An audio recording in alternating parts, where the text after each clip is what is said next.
All right, folks, the StrikeZone. We got Joe, Jay, Nate, and Mike here. We have the man who coined the phrase "controversy creates cash," the one and only Eric Bischoff. How are you, man? I'm doing really well. Happy to be here. Now, you guys familiar with the New England area? Not familiar, yes. I've been in and out of here, as a part of the wrestling industry for 20 or 25 years. I've been in and out a lot. And I love the area. The nice thing is this is one of the first times I've been to New England when it hasn't been wintertime. Yeah. So I really get a chance to dig it now. What do you think of everybody who's getting honored tonight with the Hall of Fame? I think it's great. I know it means a lot to people to be recognized by their peers for their hard work and their commitment, and it means a lot to the fans as well. So I think it's great. Absolutely. Yeah, so I'm going to shoot you with a few questions. When you appeared the first time on Monday Night Raw, what did it feel like after battling Vince McMahon in the 90s in the Raw Nitro area? It's a good question. And looking back at it now, I have to be honest. I was just excited and happy to be there. I wasn't thinking about the battles, and I wasn't thinking about all that. Because quite honestly, by the time I got to WWE, that was so far in the past that I was just excited to get back in front of the crowd again. I was excited to work with WWE and some of the people there who I had never worked with. I was excited, to have the interaction with the man on camera. So I know it would seem like there had to have a lot of baggage and be concerned about the past, but it really wasn't the case. Absolutely. Now, was it different for you being primarily on-air talent for WWE, or of course with WCW you were behind the scenes? It was a lot different, and it's one of the reasons why I was looking forward to it so much. Because as a performer, people may or may not realize, I was an on-camera talent a long time before I was in the business. So for me, being on camera is fun. It's a natural thing for me to do. I don't have to work that hard at it. I'm not an actor, so I just got to turn up the volume on my real personality a little bit. But I just thoroughly enjoyed it. And the lack of pressure made me really enjoy getting out front of the crowd again and getting the reaction that I was capable of getting. It's just a blast. What was it like to make out with Stephanie McMahon? That was odd. And I'm sure it was even more odd for her than it was for me. But, it came out. Huh? Yeah, I don't know how that thing all came together. It felt like it was like a really spontaneous idea from Vince, which made it even a little more interesting. But, I look at things like that, and it's just acting. It's just performing. There's no personal feelings, good, bad, indifferent, involved in it. What's the performance? What are you trying to get out of it? How do we make it as good as it can be and move on to the next thing? Speaking of performances, one of my favorite angles you ever did was the Billy and Chuck thing when you dressed up as the police and ripped the mask off. That was Fantastic. Yeah. I can't believe you guys still remember that. That was one of the most fun things I've ever done on camera, without a doubt. Now, how about Stone Cold Steve Austin? You worked the program with him when you came back to WWE. Did you already patch out your differences before you worked the program? Obviously the whole firing in WCW, or were you guys still at odds with each other? No, we weren't at odds with each other at all. But I had not talked to Steve until I saw him down in Texas when we were shooting the vignettes. But I was looking at Stone Cold Steve Austin. And the first time he and I laid eyes on each other, prior to me firing him, my friend Ed, was down in Texas. And we were in a little bar, and we were shooting a scene. And he pulled me off to the side and said, "Hey man, I want you to know that Martin Luther's here. In fact, you probably did what you had to do, and I might have deserved it. By the way, it was the best thing that ever happened to me." And that's the truth. And he meant that sincerely. It wasn't a smart ass thing. And you look at his evolution of his character going to ECW and using it as an outlet for his frustration primarily towards Zoot. And the Stone Cold character, or at least the origins of it, kind of gave rise out of that. So it might have been the best thing for him getting the boot. No, and I certainly don't want to speak for Steve or put words in his mouth, but I think he feels the same way. We've talked about it right now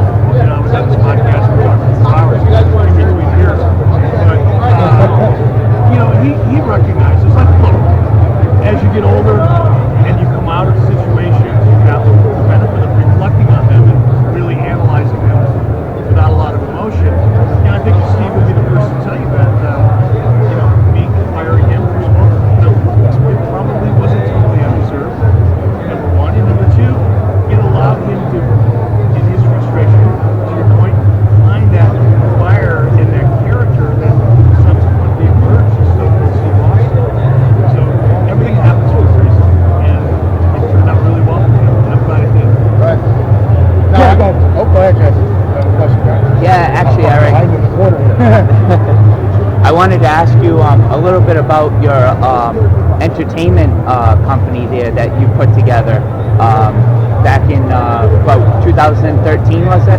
No, it's 2003. We've been doing it for a long time. Oh, no, I'm sorry. You actually did. You did video games. You got a video games No. partnership that's going on. Let me clarify that because it is a little confusing.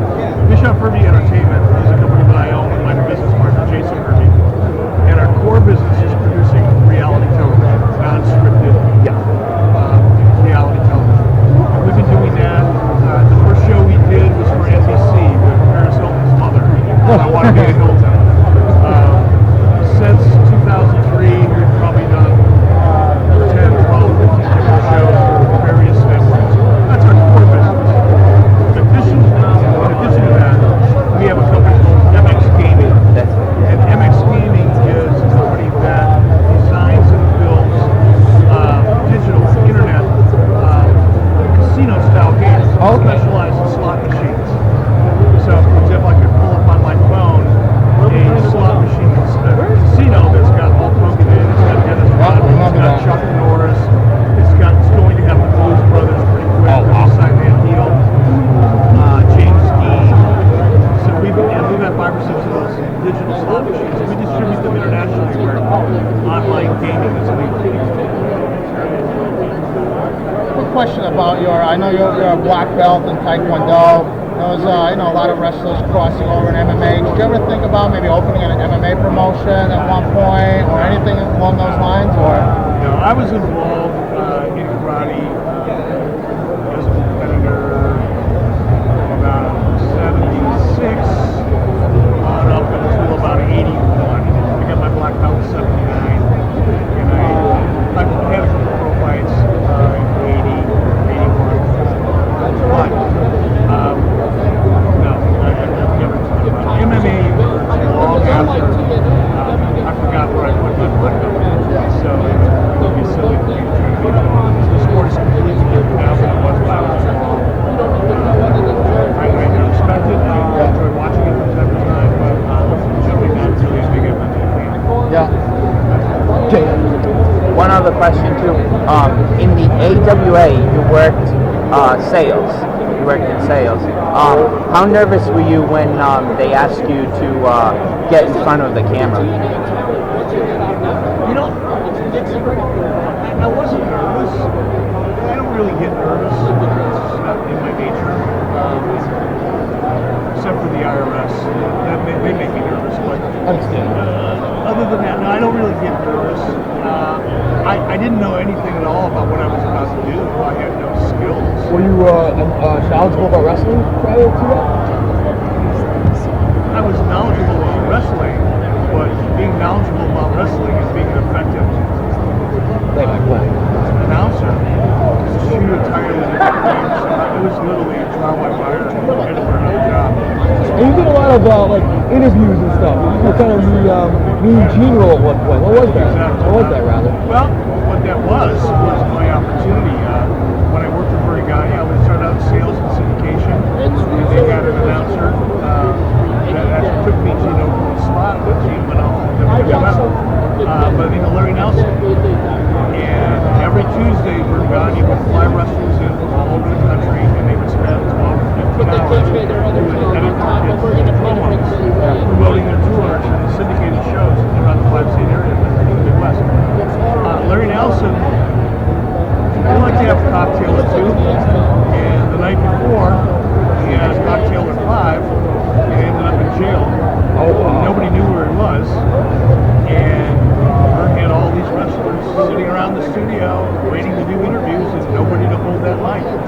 So they came and got me. I was back in my office because they knew I had a shirt and tie. And said, all right, get Eric, he'll do it. And that's how I literally broke into the business on camera. Do you miss being part of the wrestling business? I miss aspects of it. I don't miss the travel. I've traveled enough in my life. If I never leave home again, unless it's for something that I want to do, it would be too soon. But I miss the creative side of it. I miss developing really great stories.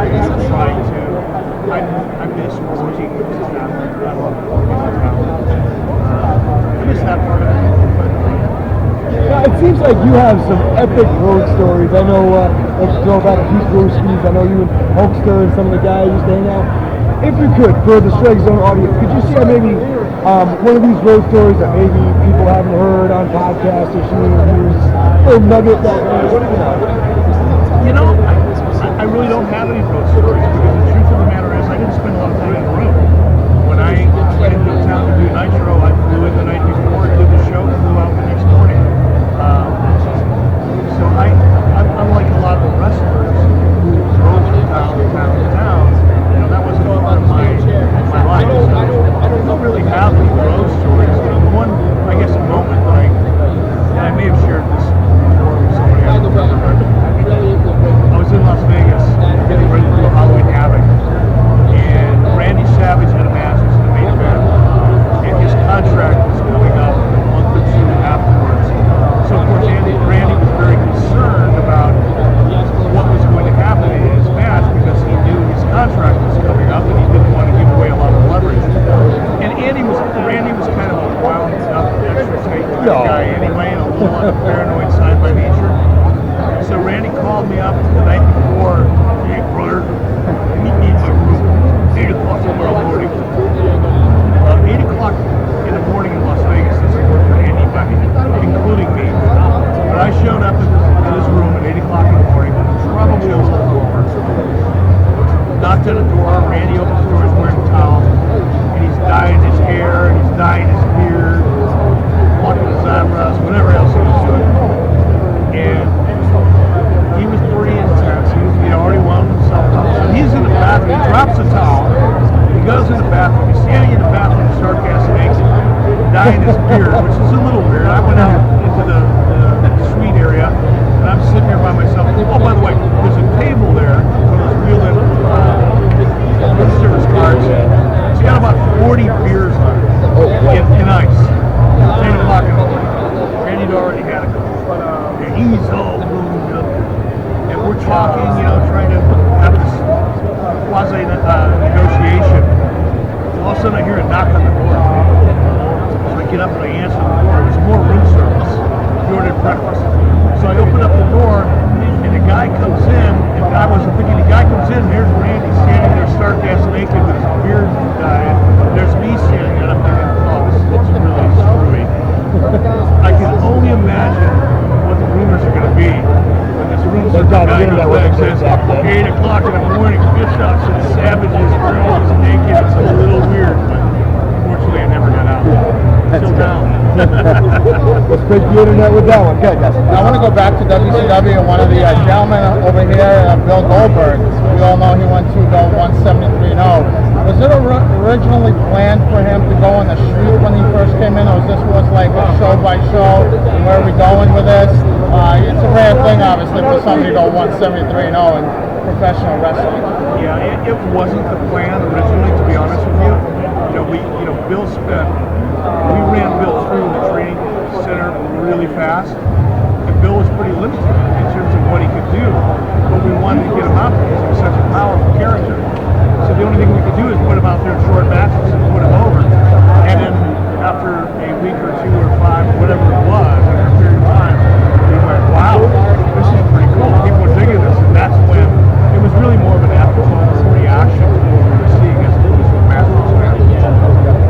Now, do you think maybe it has anything to do because he kind of had the look of Stone Cold Steve Austin, and he would bring, the WWE fan base to WCW on top of that? No. I mean, Bill's look the way Bill's looked since before Stone Cold Steve Austin. Yeah, so there was no deliberate, there was nothing deliberate going on there. Go ahead, Jeff. Back on May 5th, 2011, you announced that you were going to be starting a brewing company. Can you talk a little bit about that? Hell yeah. Buffalo Bill Cody beer. One of the finest rye beers in America. One of the only rye beers in America. There are a few others, but not many. Right now we're distributing in Wyoming, Arizona, just closed Nevada yesterday on the way here, and soon to be in Colorado. So it's going really well. Get some up in New England. We will eventually. And is it just beer that you guys brew? Do you guys do anything else besides beer? Or? Mexican black tar heroin. Oh, very nice. Watch out, Scott Hall's a girl smoke. They want to keep No, that we're just beer. Just beer. And we may add another flavor SKU. Just that one for now, right? In the fall, but right now it's Just the one beer. Okay. Who is one of the more difficult salaries you've had to do? WCW, WWE? It's too hard to say. I mean, there's been challenges with a lot of them. I had a lot of challenges with Hulk Hogan. He's one of my best friends. You guys still keep in touch? We're very close friends. Still one of my best friends. But even Hulk was, it was a challenge. Scott Hall was a challenge. Kevin Nash was a challenge. Ric Flair was. I've heard Lex Luger. Lex Luger really wasn't that tough for me, to be honest with you. There was a lot of guys who were, let me say hard to do, but look, they were protecting their characters. They were concerned that they were going to be able to deliver what the fans wanted. So because someone was difficult to work with doesn't make them a bad person. It doesn't make them selfish. It just makes them artists. It makes them care about their characters. As frustrating as it could be from time to time, I wouldn't change any of it. I wouldn't want them to change. I know that they approach the business that made them who they are. What was it like transitioning from a broadcaster to an audio character with the NWA? It's pretty easy for me. I've been doing it long enough. I'm just so involved in it that it just came very natural. Now, I know you said you don't like traveling, and we all know WWE's in a roll literally every day. If the right opportunity presents itself, would you be interested in helping somebody like Global Force Wrestling or going back even to Impact Wrestling? We all know the travel schedule is not as hectic. There's not a Ice Cube's chance in hell that I would go back anywhere near TNA. Okay. As far as Global Force, Jeff and I have talked. My partner Jason, we have talked. And Riley and I were in the UK recently for an appearance, and we did a Q&A. Jared actually asked Jeff and I, put us on the spot in the live crowd, if there's any chance we could work together. And my answer was very honest in that was, look, if there is a situation where 1 + 1 = 5, I'd do it in a heartbeat. But there's no real hard fast plans or discussions. Do you see Global Force being a significant factor in the future of professional wrestling? I think it can be. Certainly can be. I will give Jeff a lot of credit for a number of things, but most specifically, he's digging in. He's doing it. He's working. He's doing it the old-fashioned way, from the ground up. I respect that a lot. You've been in obviously the wrestling business for a number of years. How exciting was it for you to see your son Garrett get his debut in the wrestling game there in about 5 years ago or so? Yeah, about that. I have mixed emotions.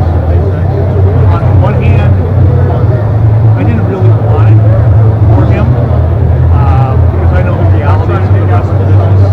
In 2000, 13, 14, 15, whatever he counted. I knew what the realities were. I understood the realities of having the last name of Bischoff. He'd seen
I think that's what made it so great. It was a shock to everybody. So Yeah, I think the only person that I really confided in early on was Sting, because I needed to get him on board to be the third guy. I was just going to ask, was there any truth that he could have been the third guy? No, he was going to be the third guy, because Hulk, I had asked Hulk about turning heel about a year in advance, and he absolutely just flat out didn't want to go near it. And Hulk was up to a movie when the whole NWO thing started to evolve. So I went to Sting and asked Sting if he would do it. And after Sting agreed, that's when Hulk came out and said, hey, brother, who's the third guy? And I went back to Sting and said, he willing to do it, but I knew it would mean a lot more. What was it like taking that crazy power bomb from Nash on the stage? It was crazy. It was exciting, and I didn't really think about it until after it was over, to be honest. And then after it was over, I realized what I had done, and I realized that I didn't rehearse it. I realized that I wasn't good at taking bumps. I'd never taken any.